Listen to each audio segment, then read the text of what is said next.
Yes, it's here. The quarterfinals of Euro 2012.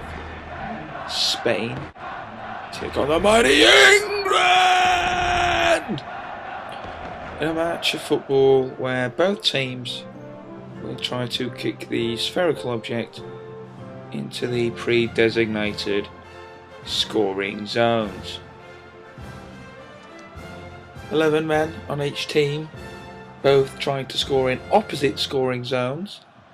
They can pass the ball to one another using only their feet.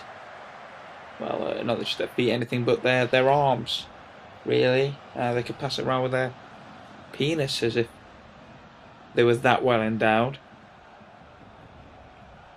Spain probably not as well endowed as England. England have players like Glenn Johnson, Scott Parker. We know they've got large penises. We're going to kick off. One of the teams has the ball, the team in red. If you're watching in black and white, they're wearing the blue shorts. And they almost scored, as you could see. Skipping now to the 21st minute. Doesn't really matter what happens. Xavi had a shot at the goal. I forgot to mention, actually, there is a man stood between the goal posts, as it were, of the scoring zone, and they often try to block the ball from going in. He didn't do it then. You see, that's what happens when the ball goes into the scoring zone. Jubilance and a point is awarded. In this case, a point's been awarded to England, who are wearing white. For those watching in black and white, they should still be wearing white. It's actually the Spanish defender headed it the wrong way. It's been punished. So at the moment things stay the same. England will be in the semi-final. England in the penalty zone. Good shot. Kick the ball at the target. At the end of the 45 minutes of the first half, it's 1-0 to England. So things stay the same. Be happy for the English. Like me, I'm English, and I want to be happy. Xabi Alonso used to kick the ball around for a team that I support, Liverpool. He's coming off a bit prematurely, really, in my opinion. Don't really see the logic in that substitution. And the ball actually hit the player's head there as it was steered towards the scoring zone. Ball comes in, and Spain with 3 or 4 seconds left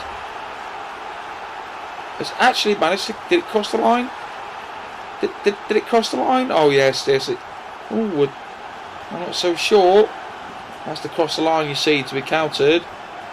The match is level, which means I don't get to go home now and have some fun with El Hadji. El Hadji's my Senegalese wife. She's not interested in Euro 2012. I have to work overtime now. I'm not getting paid for this, and to be honest, the sandwiches are turkey and stuffing, and I don't like turkey and stuffing, so I'm going hungry. As England try to get the ball back into the Spanish scoring zone. Now they're going to attack the other zone in the second half.